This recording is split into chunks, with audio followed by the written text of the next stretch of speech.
que la actividad económica y la derrama económica de su rubro es algo que se debe de tomar en cuenta.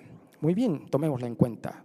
Preséntenos con documentos oficiales de la Secretaría de Hacienda y Crédito Público, la Secretaría de Finanzas, cuáles son las prestaciones sociales a sus empleados y cuál es su pago de impuestos de sus ganancias. Después de 1 año y medio, 2 años, no han contestado. Y teniendo en cuenta que Rafael Herrerías es conocido por ser un evasor fiscal. Una abogada habló sobre el reglamento taurino de la Ciudad de México. Es indignante que una corrida de toros, la del 12 de diciembre, se lleve a cabo por la organización del gobierno del Distrito Federal. Es indignante que mientras México está sumido en una de las peores condiciones y niveles educativas a nivel internacional, hoy se usen los recursos públicos para crear escuelas taurómacas en Michoacán, en Querétaro, en Tlaxcala, en Puebla. Quería también no abundar en cuestiones teóricas para no enfadar a los presentes, cuestiones de hecho que pasaron en la asamblea pasada. La comisión dictaminadora estaba integrada por 9 diputados, 9 u 8. De esos 9 u 8 diputados, cada vez que se convocaba a reunión de trabajo para tratar la iniciativa, de los 8 o 9 únicamente se presentaron 2 todas las veces.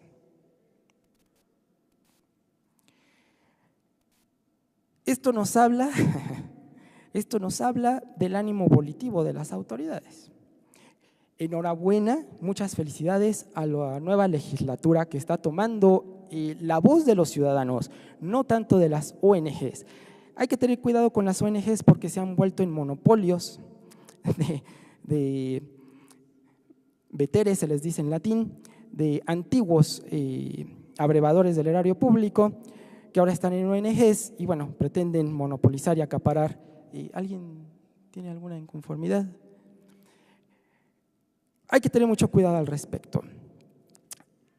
El punto es cómo generar una empatía con los ciudadanos para integrarse a una exigencia que de hecho es del 80 al 85% más en todo México de abolir este crimen, esta injusticia, que son las corridas de toros, injusticia social y política.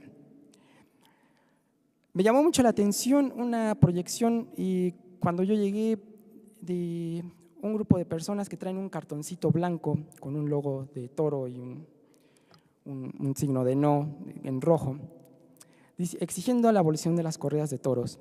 Y me llamó la atención la reacción del público que estaba atrás de mí, a los lados, cuando vieron que uno de los principales empresarios y ganaderos taurómacos en México estaba sosteniendo ese cartón, el ingeniero Cuauhtémoc Cárdenas, que inclusive hoy día no repara en tiempo para aprovechar dar algún argot taurómaco en cualquiera de sus declaraciones, bien conocido por ser un ganadero taurómaco en Michoacán, al igual y un apasionado y fanático taurómaco, su hijo Lázaro Cárdenas Batel. Si esta es la forma en que se busca unir a la sociedad, pues es una fórmula falsa, equívoca y condenada al fracaso. Tenemos que atender que ya hay instrumentos de participación ciudadana y que son ahora los ciudadanos los que tienen que arrebatar esos instrumentos para hacer llegar la voz, la exigencia social al recinto legislativo. Claro, de la mano siempre de legisladores honestos, con convicción, serios, que no se presten para bufones y acaparadores monopólicos de ONGs y movimientos sociales. Y la abolición de la tauromaquia es cuestión de la decisión de los ciudadanos. No hay más y no hay derecho social, político o civil que se haya ganado mediante negociación, mediante diálogo y que no haya implicado la movilización de los ciudadanos. Es una mentira quien dice que los derechos se negocian. jamás. Posiblemente reprobarán sus clases de historia. Muchas gracias y que tengan un buen día.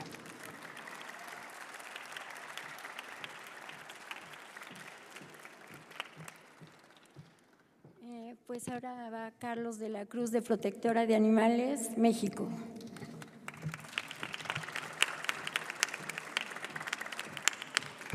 Buenas tardes a todos. Vamos a ser muy breves porque por cuestiones de tiempos no tenemos un poquito más de chance como los demás expositores.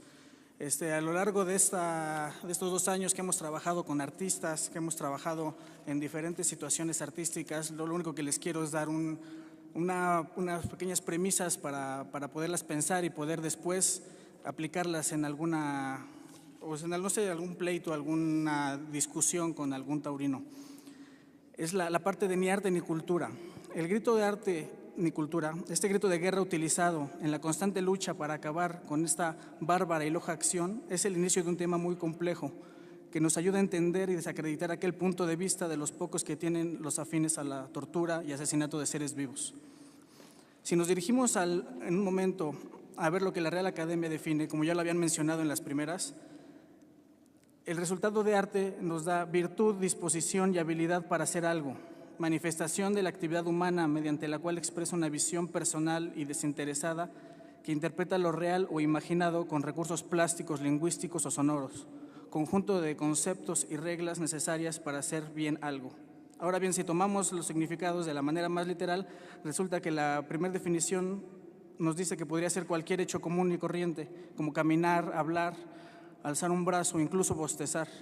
Pero la verdadera diferencia entre realizar una acción o hacer arte se encuentra justo en el hecho de no causar ningún tipo de daño. ¿O es acaso podríamos llamar arte al hecho de asesinar o violar a un niño o a una mujer? La respuesta todos la tenemos muy clara hasta este momento. Avanzamos en las definiciones y vayamos a la segunda que nos dice la RAE, una manifestación para expresar lo real o imaginado. Aquí nos damos cuenta que el artista puede tomar hasta el más mínimo acto o artefacto para convertirlo en arte, desde un bodegón hasta la misma guerra, desde un racimo de flores hasta el holocausto. Como ejemplo, tenemos al fallecido Van Nat, que obtuvo un reconocimiento a nivel internacional por su representación de las torturas y las lamentables condiciones de vida en Camboya durante el régimen del Khmer Rojo, en donde murieron cerca de 2 millones de personas. Y va de nuevo la pregunta al aire, ¿esta terrible matanza puede considerarse como arte? Yo puedo contestarles sin temor a una reacción distinta, no lo es. Sin embargo, los trazos de Van Nat lo son. Porque aquí existe una diferencia abismal en cuanto al hecho comparativo al que deseo llegar.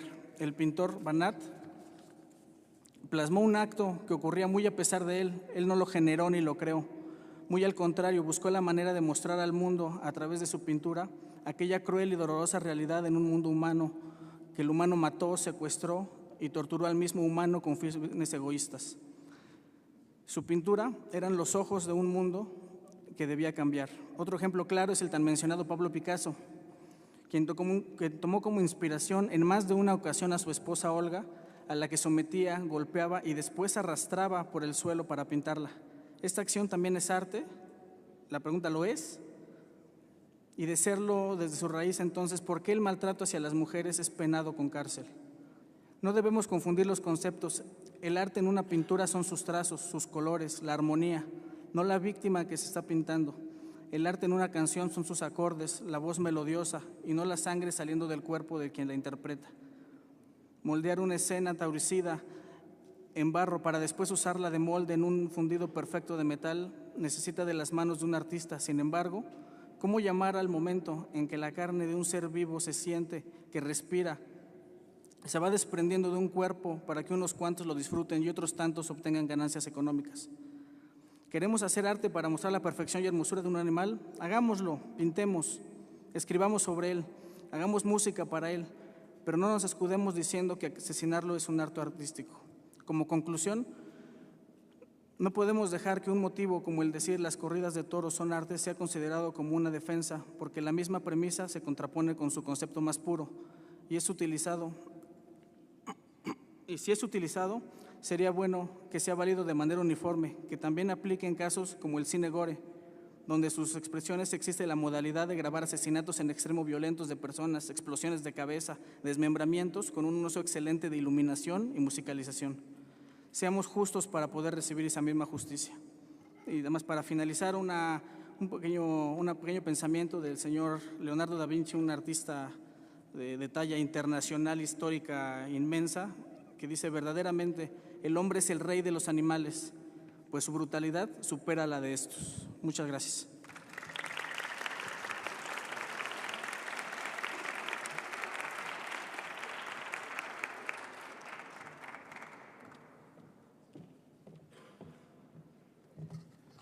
Bueno, pues yo les agradezco a todos que sigan aquí todavía, que nos hayan acompañado desde muy temprano hasta este momento del foro. Ya mi participación es la última. Y bueno, ya hemos escuchado a todos mis compañeros, a los legisladores, todas las personas que han participado en este panel. Nos han dado argumentos en cuanto a la ética, a las leyes, a nuestras obligaciones como sociedad. Yo lo único que les puedo decir es que yo podría resumir todo esto en que las corridas de toros son un acto violento que se puede evitar y está en nuestras manos hacerlo. Muchísimas gracias por la participación y le dejo el micrófono al diputado Gaviño y muchas gracias, diputado, por darnos esta oportunidad en este foro.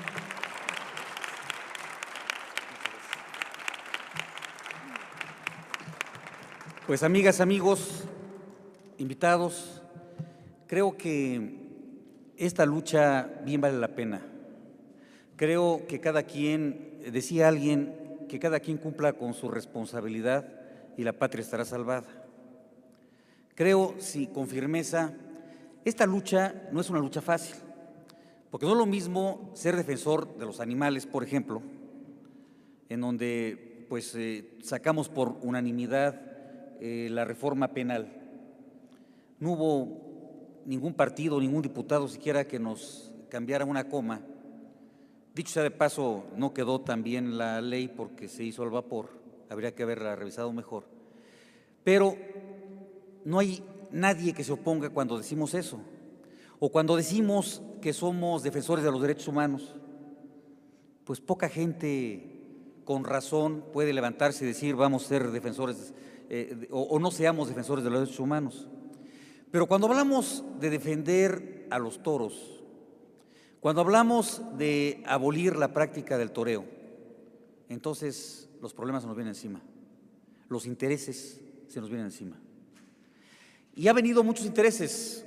Los diputados que aquí han llegado, ustedes podrán platicar uno por uno y seguramente a más de la mitad han recibido llamadas o hemos recibido llamadas. Pero esto finalmente, como yo les decía, creo con firmeza que esta lucha está ganada. Lo importante es cuándo vamos a ganar esta batalla. Y vamos a empujar a que salga la ley en este periodo, porque veo difícil, les decía yo a mis compañeras, que si no se aprueba en este periodo ordinario, va a ser muy complicado que se apruebe la ley ya en esta legislatura. Yo espero contar con el apoyo de los diputados. Este foro trae precisamente este principio fundamental de buscar la coordinación de los diputados que pensamos igual, es decir, en contra de la tauromaquia, y llegar pronto a dar este paso fundamental para que se prohíba en esto federal. Concluyo con lo siguiente. Miren ustedes, y esto me gusta decirlo porque creo que me justifico ante mi historia. Cada quien es producto de su historia y siempre la historia viene por uno, siempre. Yo publiqué hace más de 15 años, casi 20, un prólogo de un libro que se llama La historia del toreo en México del siglo XIX. Yo prologué ese libro, está mi firma, y ese libro está publicado en España y es el único libro que habla del toreo en México del siglo XIX. Y este libro lo publicó el maestro Coelho, maestro en historia de México, y yo lo prologué por una razón. conozco de historia del toreo en México. Bernardo Gaviño y Rueda es conocido como el padre del toreo en México. Fue el primer torero español que dio alternativa a Ponciano Díaz, que es el primer torero mexicano. Y empecé a estudiar historia del toreo desde muy joven. Mi abuelo me platicaba de la historia del toreo del siglo XIX, me platicaba de Bernardo Gaviño, me platicaba de Ponciano Díaz, y me empecé a interesar en la historia del toreo. Pero años después, mi hijo Marco, que es es hijo mío pequeño, es el más pequeño de mis dos hijos, lo llevé a una fiesta de toros. La primera que asistí a él, y él tenía como 5 años. En el momento que empezó el primer tercio, el toro empezó a sangrar por el hocico y me preguntó que por qué estaba sangrando. Y la explicación fue la que di al principio, porque se había colapsado el pulmón y se había provocado un neumotórax en el animal, motivo por el cual se empezó a ahogar en su propia sangre. Se lo dije de unas palabras sencillas, diciendo que bueno, que estaba sangrando internamente y que su pulmón había sido colapsado y que por eso estaba sangrando. Y entonces él me dijo: ay, pobrecito, ¿y por qué le hacen eso al animal? Y fue la pregunta que me llegó al centro de mi ser. No había explicación, es barbarie. Y cuando me dijo y me preguntó este niño que por qué hacía ese ruido tan espantoso el animal, porque no había música, la música a veces disfraza el dolor del animal, le dije que porque le dolía. Y él me dijo: pobrecito, ¿por qué no le ponen anestesia? Otra pregunta que fue al centro. Y ahí me pregunté si el hombre es capaz de dominar el dolor de los animales y del ser humano, ¿por qué a propósito inferimos dolor? Y a partir de ese momento me dije, bueno, y nadie hace nada para evitar esto. Y la segunda pregunta evidente fue: ¿y tú qué haces para evitar esto? Esto estoy haciendo para evitar eso. No había tenido oportunidad de ser nuevamente representante popular hasta esta ocasión, y mi historia viene por la historia de mi vida viene por mí, y entonces la congruencia es la que debe marcar el acto de todo el ser humano. Congruencia entre lo que se piensa, congruencia entre lo que se dice y congruencia entre lo que se hace. Entonces, vamos a dar la gran pelea. Es una pelea difícil, vamos a recibir pues luchas económicas en contra nuestra, va a haber recursos económicos y vamos a dar la pelea. Si no la ganamos en esta, que yo espero que la ganemos, algún día la ganaremos. Esta pelea está ganada finalmente porque la razón se impondrá a la sin razón, la razón se impondrá a la fuerza. Sean muy felices, muchas gracias por estar aquí y estamos a sus órdenes. Gracias por haber asistido a este foro.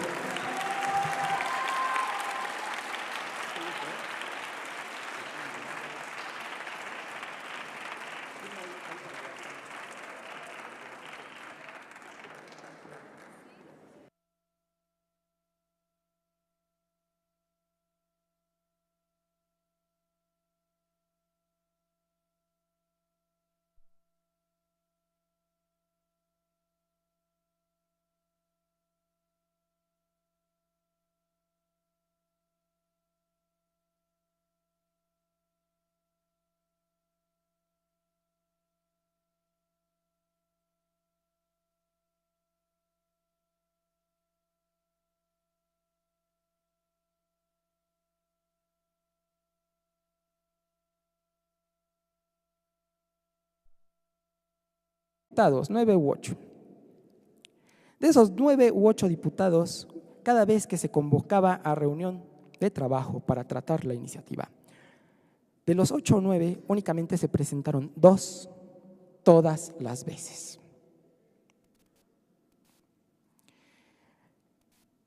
Esto nos habla que la actividad económica y la derrama económica de su rubro es algo que se debe de tomar en cuenta. Muy bien, tomémosla en cuenta. Preséntenos con documentos oficiales de la Secretaría de Hacienda y Crédito Público, la Secretaría de Finanzas, cuáles son las prestaciones sociales a sus empleados y cuál es su pago de impuestos para crear escuelas taurómacas en Michoacán, en Querétaro, en Tlaxcala, en Puebla. Quería también, y no abundar en cuestiones teóricas para no enfadar a los presentes, cuestiones de hecho que pasaron en la asamblea pasada. La comisión dictaminadora estaba integrada por 9 diputados de sus ganancias. Después de año y medio, 2 años, no han contestado. Y teniendo en cuenta que Rafael Herrerías es conocido por ser un evasor fiscal. Hablaron, una abogada habló sobre el reglamento taurino de la Ciudad de México. Es indignante que una corrida de toros, la del 12 de diciembre, se lleve a cabo por la organización del gobierno del Distrito Federal. Es indignante que mientras México está sumido en una de las peores condiciones y niveles educativas a nivel internacional, hoy se usen los recursos públicos